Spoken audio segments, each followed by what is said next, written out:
What's going on, YouTube? This is SG1 Sports, and you're watching our college football channel. We continue with our 2023 schedule preview projected record series. The UCLA Bruins are up next before we get to 2023. Let's look back at 2022. Here was that schedule from last season. Started off really well for UCLA, 6-0. Then they ran into a tough game against Oregon, were upset by Arizona, and then had the loss to USC, also losing in their bowl game. So 9-4 was the final record for them, 9-3 in the regular season. Didn't really challenge themselves in the non-conference. Bowling Green, Alabama State, South Alabama, not too tough there. They did play Washington, Utah, Oregon, and USC. So they played the four best teams in the Pac-12, arguably. They didn't play Oregon State, who was the other team that was good in the Pac-12 last year. But still a pretty tough schedule in the conference, but not a tough schedule in the non-conference. So we flip ahead to 2023 now, and you can see, the non-conference is a little bit tougher for them. They have Coastal Carolina, San Diego State, but really not all that tough. Let's just go game by game here. September 2nd, that'll be the game against Coastal Carolina at home. That's an interesting matchup there. I think that could be a good game. And then you have on September 9th on the road at San Diego State. Not a guaranteed win there either. NC Central on the 16th, and then they'll play at Utah on September 23rd. And they have their bye week pretty early. They have it right there after week 4. So they will not have a game on the final Saturday of September. So they get a bye week after Washington State, which is kind of a weird spot. It's not before a big game.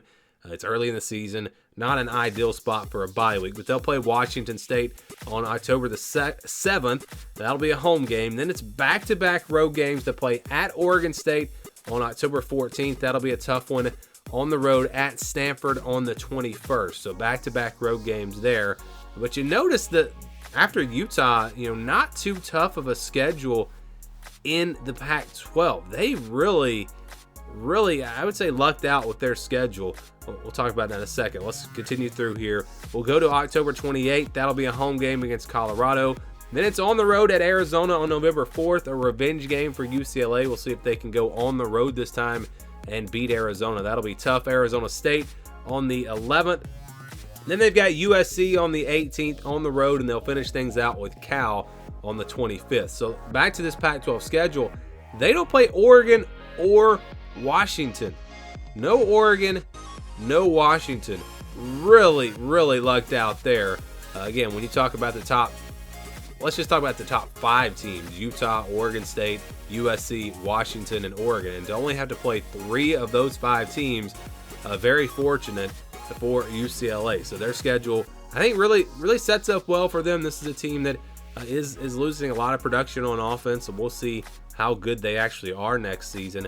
But so now we'll get to the projection here, and this is the scale that we use. If it's a 50-50 game, those are games where I think the spread will be less than a touchdown. Over 20 or under 20, over 80, those are games where I think the spread will be 20 or more points. 20 to 29, 71 to 80, those are games where I think the spread will be 10 to 19 points. 30 to 39, 61 to 70, games where I think the spread will be about a touchdown. 6, 7, 8, maybe 9 points in that range. So for UCLA, I guess you get one easy win on the schedule, a guaranteed win pretty much. That's North Carolina Central. There's absolutely no reason why UCLA should lose that game. So one easy win. And then I'm only going to give them one game here in the blue. I think they will be double-digit favorites against San Diego State, even though that's on the road and it's a decent Mountain West team. I think UCLA should be favored in that one.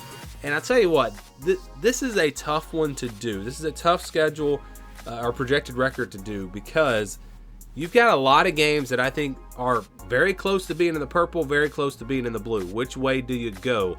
You've got Coastal Carolina, Washington State, Stanford, Colorado, Arizona State, and Cal.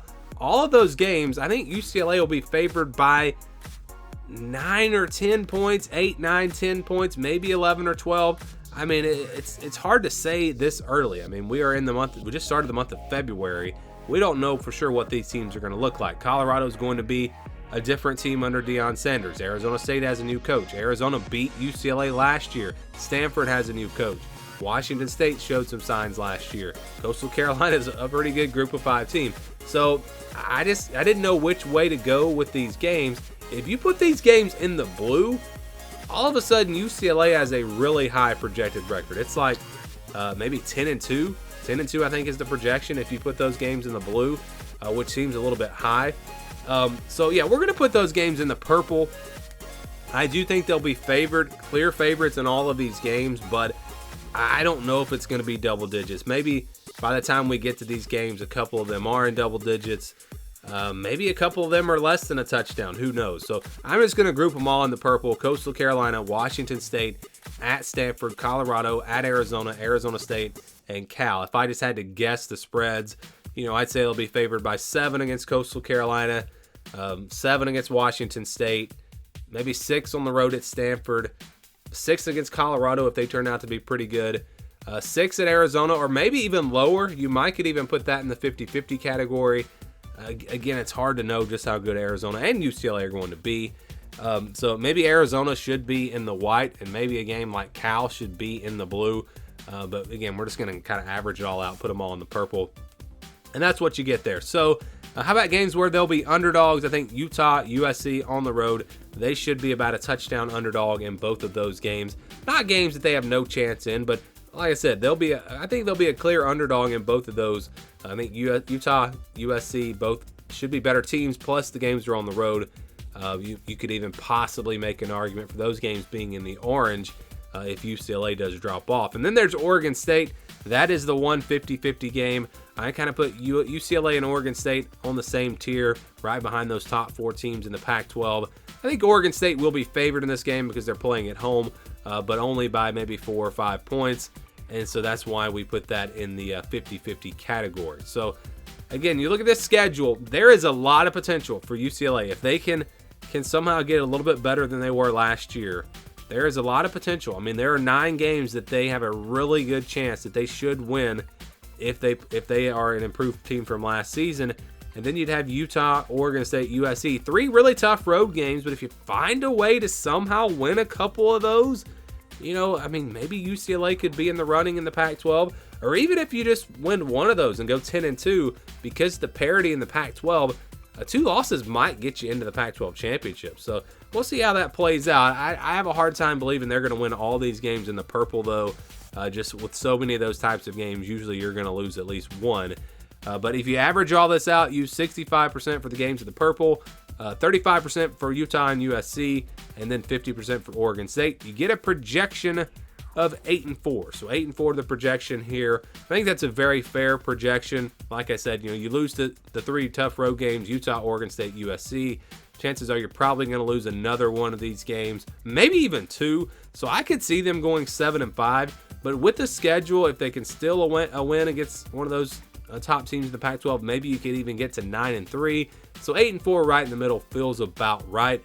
I don't know where my prediction will be. Of course, we won't do predictions until May.